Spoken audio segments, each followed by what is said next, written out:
Frères et sœurs bien-aimés, bonjour, nous sommes aujourd'hui le mercredi 6 mai et comme vous pouvez le constater, je vous adresse ce mot depuis le sanctuaire de Notre-Dame de la Salette et précisément devant le tombeau de notre Père fondateur Jean-Léon Le Prévost que nous invoquons tous les jours pour obtenir la guérison totale et définitive de notre Père Lucien.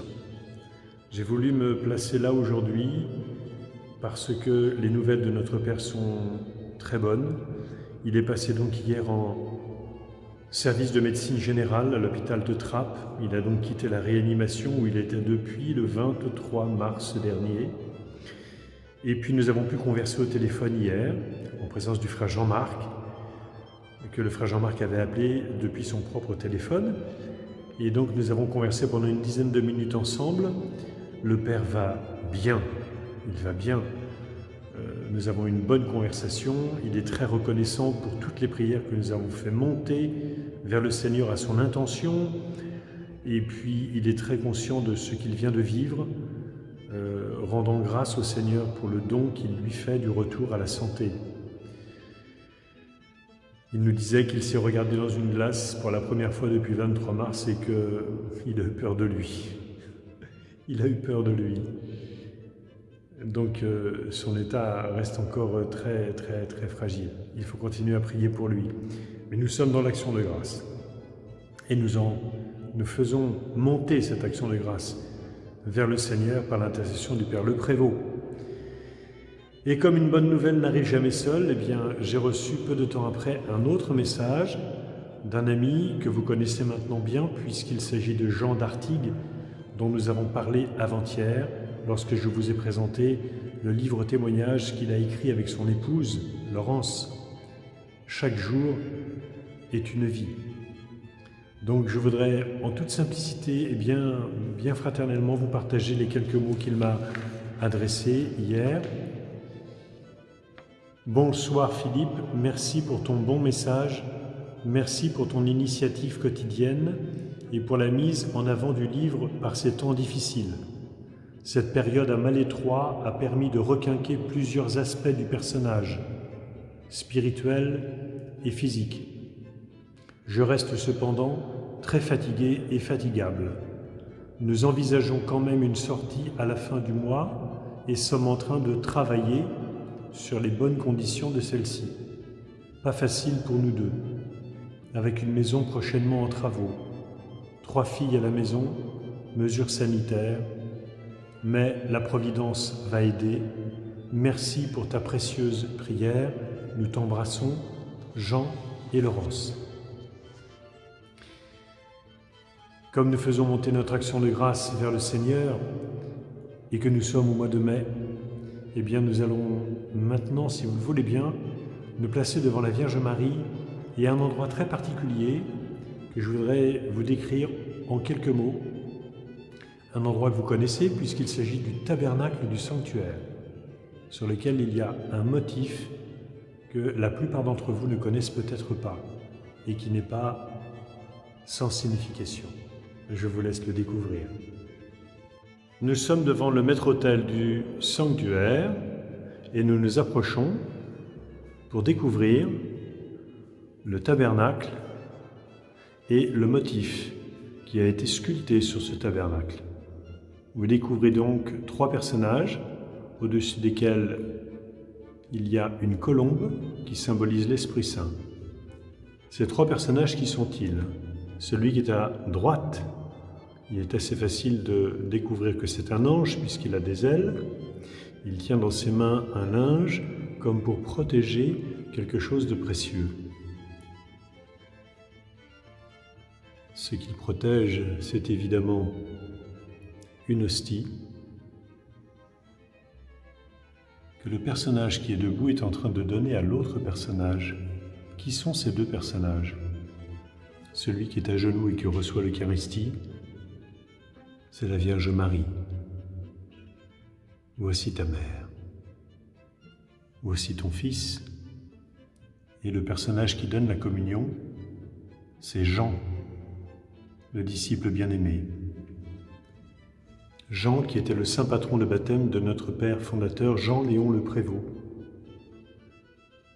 Eh bien, en ce temps où nous sommes et où vous êtes privés de la communion eucharistique, que la Vierge Marie, en ce mois de mai tout particulièrement, vienne à notre aide pour nous donner d'avancer à la suite de Jésus dans la paix et la joie, et qu'elle fasse grandir en nous le désir, l'ardent désir d'être intimement unis à Jésus pour que la première communion que nous recevrons de nouveau soit comme la première de toutes nos communions, la dernière de toutes nos communions, l'unique communion. Pour que la joie que Jésus nous donne chaque jour demeure en nous. Regina Celi letare, Alleluia, quia meruisti portare, Alleluia, resurrexit sicut dixit, Alleluia, ora pro nobis Deum, Alléluia.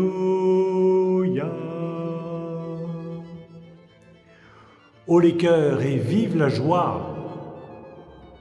Et maintenant, je laisse la parole au frère Alexis qui va nous entretenir du petit livre qu'il vient d'écrire sur notre Père Jean-Léon Le Prévost, Prier 15 jours avec Jean-Léon Le Prévost. Frère Alexis, à vous la parole. Rebonjour frère Alexis. Bonjour Père Murat. Je suis très content de vous retrouver, surtout ici, dans le sanctuaire dédié à Notre-Dame de la Salette où repose notre Père fondateur Jean-Léon Le Prévost. La première fois que nous nous sommes causés, c'était dans la cuisine pour partager des plaisirs de la table, des plaisirs de la chair. Et aujourd'hui, je voudrais que vous nous entreteniez un petit peu des joies de l'esprit et du cœur. Je veux parler de ce petit livre que vous avez édité le 1er mars dernier et qui s'intitule « Prier 15 jours avec Jean-Léon Le Prévost, fondateur des religieux de Saint-Vincent de Paul ».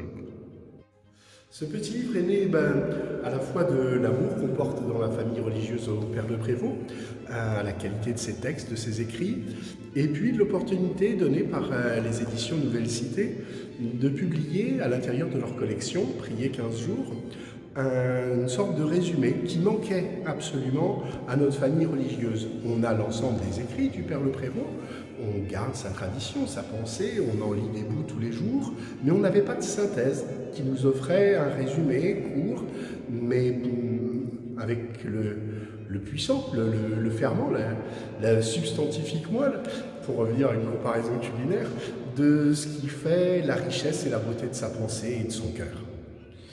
Merci frère Alexis. Est-ce que vous pourriez maintenant nous dire une petite chose qui m'a un petit peu intrigué, moi en lisant votre livre, intrigué parce que ça me passionnait. Je vous connaissais un peu, je connaissais votre style oral, mais je ne connaissais pas votre style écrit. D'ailleurs, il est très agréable. Et quand on lit le livre, on a l'impression de suivre un guide qui nous emmène à la découverte d'une personnalité. Un petit peu comme un guide de musique qui connaît très très bien son lieu et qui nous fait visiter, tiens, cette pièce. Puis après celle-là, on se dit, tiens, pourquoi? Puis finalement, à la fin de la visite, on a compris qu'il y avait une unité dans la visite. En lisant votre livre, j'ai eu un petit peu la même impression. Donc, si vous pouviez nous partager quelques petits secrets de votre composition. Alors, j'ai d'abord moi-même été guidé aux éditions Nouvelle Cité. Dans cette collection, il y a un canevas, il y a un tutoriel, il y a vraiment une ligne commune qu'il faut suivre et respecter. Et cette ligne, petit à petit, devient non pas quelque chose de pesant, mais au contraire quelque chose qui permet de faire vivre et comme vous le dites, de souligner et puis de petit à petit faire percevoir une unité. Un grand merci à Muriel Fleury et qui a été pour moi la guide qui me permet à mon tour peut-être d'être pour vous ce guide. Le premier secret, c'est d'essayer de trouver 15 titres, 15 thèmes, 15 textes qui vont à l'essentiel de ce qui est le Père le Prévôt. C'était le premier objectif qui m'était imposé. Le deuxième objectif imposé, c'est de les organiser en leur donnant un sens. Et ce sens m'a paru être évident avec les plusieurs vies de Monsieur le Prévôt. L'homme, le laïc, le frère, le prêtre et le supérieur de communauté. C'est bien ça qui fait la trame et qui permet de faire le tour, de soulever la patte de ce qui est chez le Père le Prévôt. Un très grand merci, frère Alexis. Je pense que nous nous retrouverons pour aller un petit peu plus loin dans la découverte de ce petit livre, Prier 15 jours avec Jean Lion le Prévôt. À bientôt, frère. À très bientôt.